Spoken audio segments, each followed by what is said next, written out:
Hi, it's Kate from ScannersInc, and we're rounding up on no and how you can make rejection positive for your business and your career. So we did a really great session about this last night, and we're just going to recap a few of the most prevalent things. So first of all, rejection.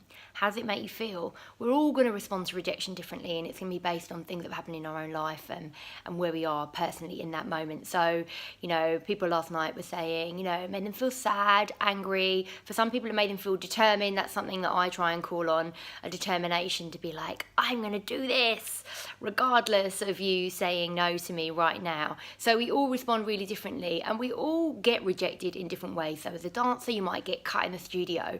Someone applying for as a producer or as an artist, you might not get your funding, and you might hear via an automated email. Sometimes you don't even hear anything. So sometimes you apply for a job in the sector, and I'm sure this is true of many, many sectors, and you literally get nothing. That can be really hard. That, a few times over, can be really soul destroying. So we spent some time connecting with our emotions and what it is, that how we feel, and the places and the times in which we have faced rejection in our career. The first instinct is sometimes really important to understand. How does it make you feel? How does it make you physically behave? What actions does it inspire? And no matter how positive, even for me saying, oh, it makes me determined, oh, I want to, do the funding, get it anyway, regardless, I'm going to make this thing happen that someone said no to me. Still, I have to admit, of course it makes me feel bad. Of course I feel rubbish for a little bit. The number one thing that I think we should remember is that rejection and the no is usually never personal. It's usually never, Kate, you are rubbish, Kate, we would hate to work with you, you've got no skills. But of course, that's the place that the mind sometimes goes. We go to that really bad place because we've been rejected, and it takes us back to all these things, all these moments in our lives where we have felt rejection. So looking at our technical skills, number one, try and keep calm. Ask for feedback. They don't have to give it, but generally you will get some feedback. So for example, once I asked for feedback and they said, we think you're great. I was like, really? But you said no. We think you're great and we're going to keep an eye on you, but we think right now you don't have enough experience for this role. Okay. So there you go. That's something really interesting.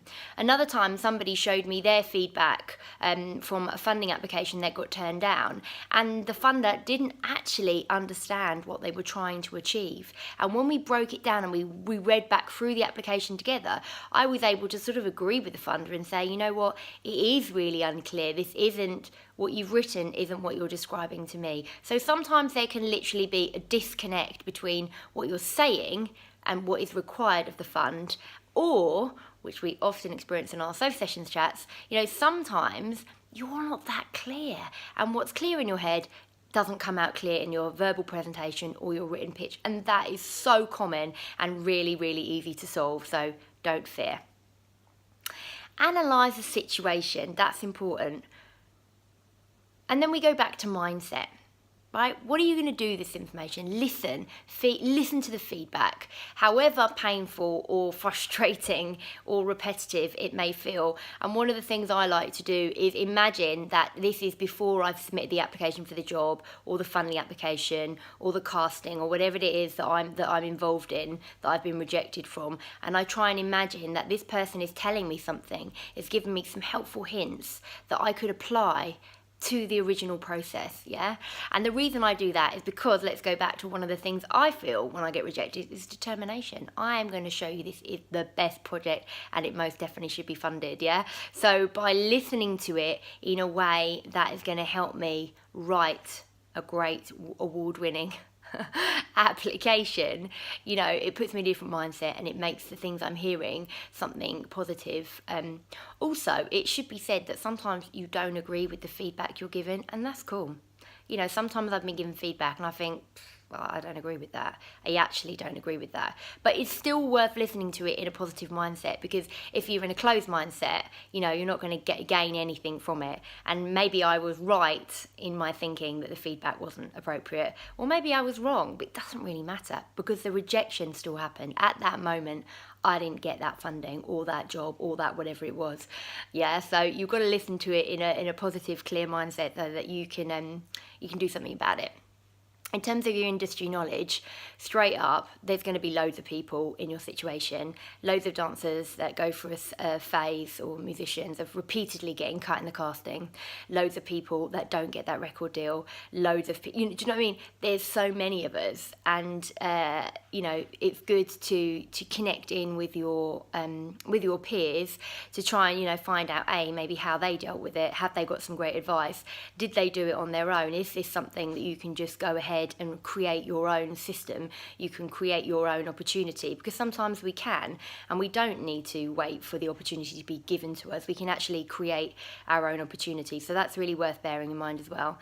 The other thing about industry knowledge that you should always just try and be aware of is, was it just competition when it comes to funding? Competition, demand for the funding from that area. There was a fund recently, and the stats ended up being that if you applied from London, due to competition, you were only 10% of the people that applied from London got funding. So straight away, that's really interesting in sort of industry knowledge that tells you it really wasn't about you. There were just too many people, and they tried to create a balance. They tried to fund a balance of projects, and this time you were unlucky. What are you going to do? Apply again, right? Or find another way of doing what you want to do. That doesn't mean you have to go through that process if you don't like the process, yeah? Because the process, unfortunately, is the process. And then networking again, networking really helps you in these situations, because it's an opportunity to find out how other people have done it, and to get some top tips, and almost create like a support group. Like lots of the time, people will ring me up and they go, I didn't get my funding, or I'll ring up certain people and say, I didn't get this opportunity I was really going for, this show I pitched, I think it's so brilliant, they turned it down, they weren't that interested, or this organisation isn't that bothered about being a partner with me. And it's really good to use your network to just have a support, because you know what, sometimes your partner or your family, they're like, they don't understand if they're not in the same industry. So it's really good to like connect and network with your peers. Now we come back to the fact that you've been rejected, and this whole thing is about how do you make it positive. So here are our top tips. Number 1, use it to fuel you. Yeah, if you can use rejection to fuel you forwards, to make you determined, to make you put you in a resourceful place. Like when you get a no, it should put you straight away into a resourceful place. Like, how can you make this work? How can you find other opportunities? What corners can you sort of go round to create something different and more sustainable for yourself? It also might flag up that actually you need more actual technical knowledge. You don't have the experience, or you don't have a big enough technical skill to do what you're attempting to do. 2 options there. 1, you can partner with someone, and of course it depends what it is. If it's an audition, you need to go get some training, right? So training, but also you could partner with someone that has that skill or that resource or that network that you don't yet have, and together you're stronger, right?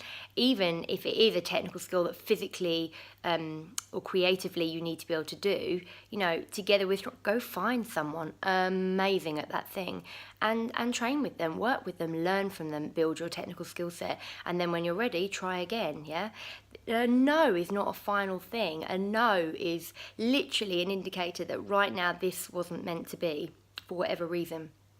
And so, my biggest thing is keep your mindset strong, keep pushing forwards, be really honest and have honest conversations with yourself. Could you have written a better application? Is it the best application you've ever written? Is it a great project? Was it competition for funds? Like, be really real, get your feedback, think about your technical knowledge, think about your network, think about what really matters to you. And you know what? when you do this, you write better applications, you turn up at the casting with a better mindset, you are prepared, and you've got physical and spiritual, mental disciplines in place that keep you going when times are hard. And it is a really complex sector to be in because, particularly as an independent creative, you have to do all of this for yourself. So I really do appreciate that. At times it can be really, really challenging, but they are the key things that we came out with from the sofa sessions online webinar around no and making rejection positive. So I hope it's been helpful. Drop your comments below, and if you're interested in having a conversation, and particularly having a conversation around how you can translate something that has been a rejection in your creative practice, in your business, into something positive, we're really happy to sit down, have a tea and have a chat. Thank you. Peace and love.